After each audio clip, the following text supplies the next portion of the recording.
A lot of new people don't know, and they keep asking what this channel is. What's GP, Wes? What's GP? GP is gangbanging. GP is racial divide. GP is the penitentiary in Cali, and it's called general population.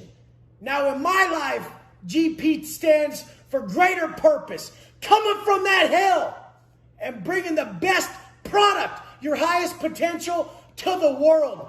Because we tried everything else. We tried all that other shit. Everything that we thought life was about ended up to leave us empty and just filled with nothing but hate and negativity. So this is what works.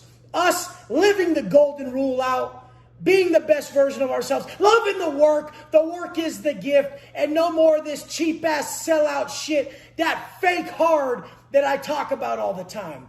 When you walk into a general population yard in the CDC system, it's going to be, hey, what's up, Wood? Let me get your bedroll. Then they get your bedroll. What'd they call you? Where are you from out there? What'd they call you? Oh, what's up? Wes Watson from Dago. I always said my first and last name, and I never had a handle. For everybody out there, what do they call you in the pen? They call me Wes Watson in the pen. I made sure on reception, when I was doing my burpees, my mandatory routine in the house, because when you're in reception, you have to do a mandatory workout while you're in your cell on lockdown for 4 months. You have to yell out the door, hey, excuse me on the tier, Woodpile, this is Wes Watson, cell 243, sounding off for his mandatory daily routine. And then all the other Woods go, thank you, and you go, thank you.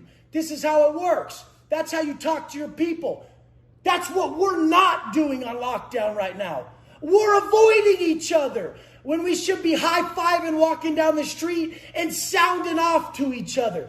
When everything's bad around you, you have to go within you to pull out all the good. Nobody can change your perspective on life but you, motherfucker. So when you walk in a general population yard, they're going to get your paperwork. And when they get your paperwork, this is going to be on reception. You're going to fish it to the other spot. Each building, each block has somebody who has the keys to that building or that block. That person's going to read your paperwork, make sure you ain't got no bad charges, you ain't a rapist, child molester, chomo, all that fucking bullshit, motherfuckers, that need to be taken out right away.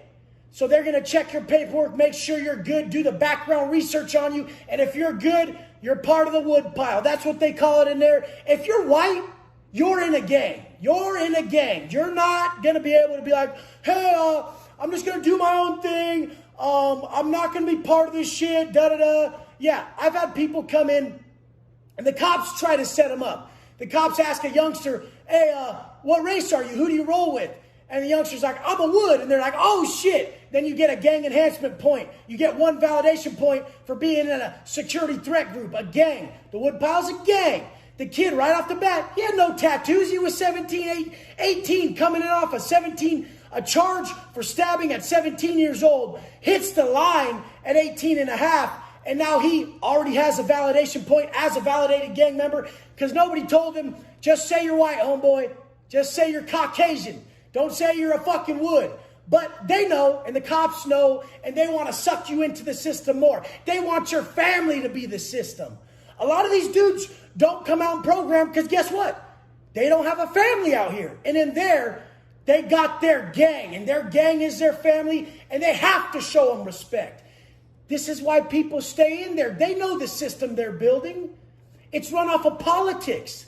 There's massive politics. If you're a white boy, you're going to work out every day. You're going to have a mandatory wake-up time. You're going to have a lot of mandatory things you have to do. You're going to only be able to eat with whites, Southsiders, or Paisas. You're only going to be able to work out with whites, Southsiders, Paisas. You're only going to be able to shower with whites, Southsiders, Paisas. The day room's split. White, Southsider, Paisa, black, other, Norteño on this side. That's how it works.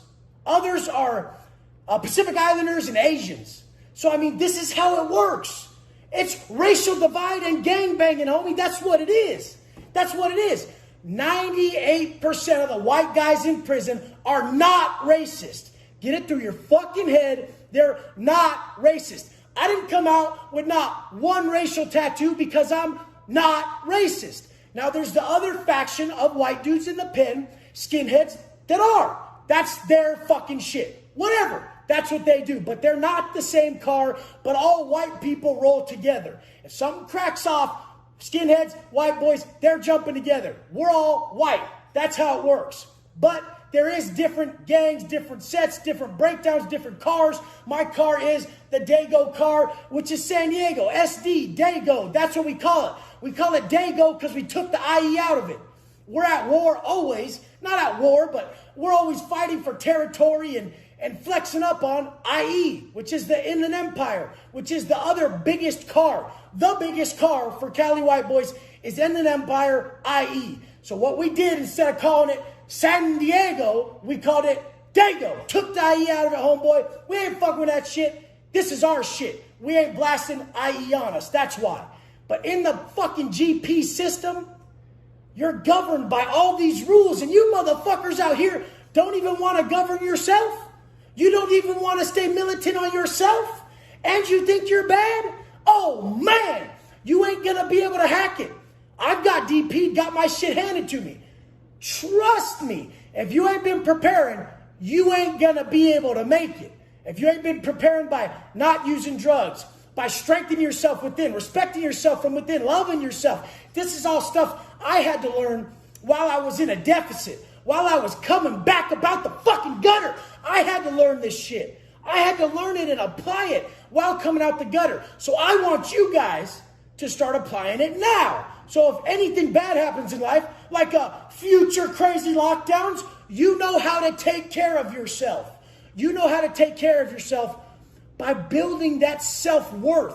Self-worth is instilled in you by the actions you partake in. If you want to respect yourself, your actions have to be respectable. How the fuck does a motherfucker think he's going to have disrespectful actions towards his ultimate goal and feel respected? How the fuck is a motherfucker going to have a promise and a goal for himself the next day, not follow through, and not feel like he's broken the promise to himself and disrespect himself? Everything is way fucking easy.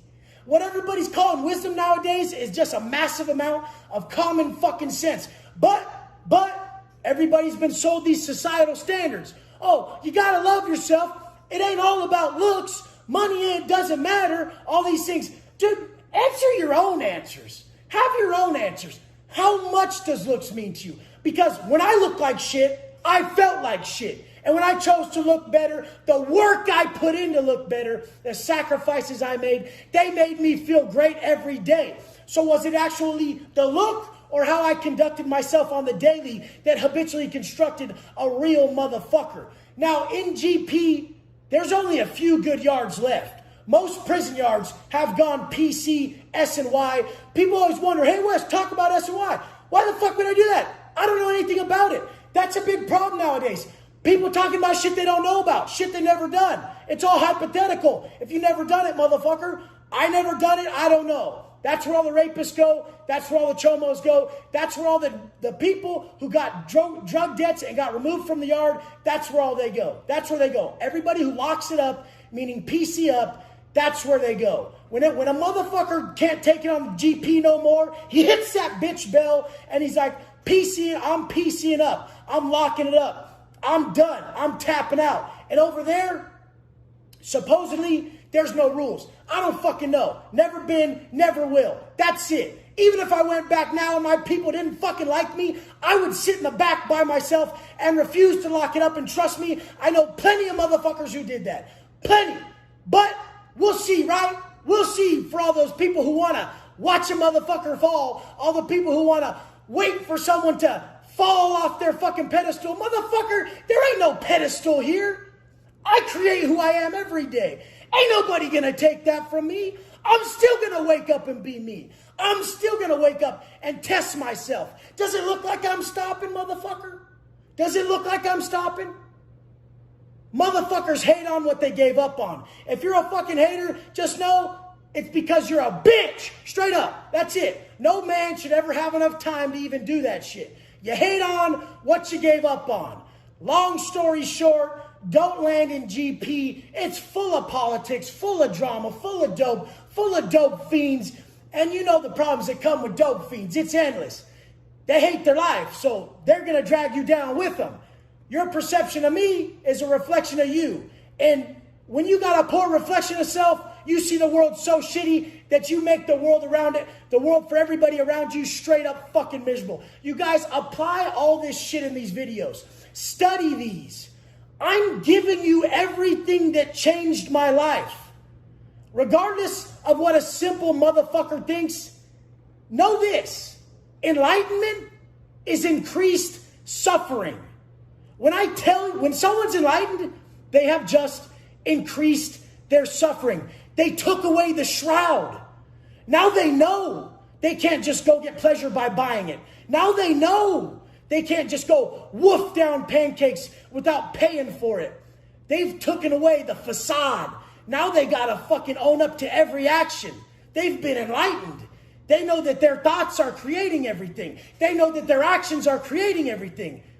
Now they know a lot of pain. The person who's smartest, the person with the most wisdom, lives the most painful existence. But guess what comes from pain is pleasure, motherfucker, when you stack up those big goals and you're able to cure others of their pain by enlightening them.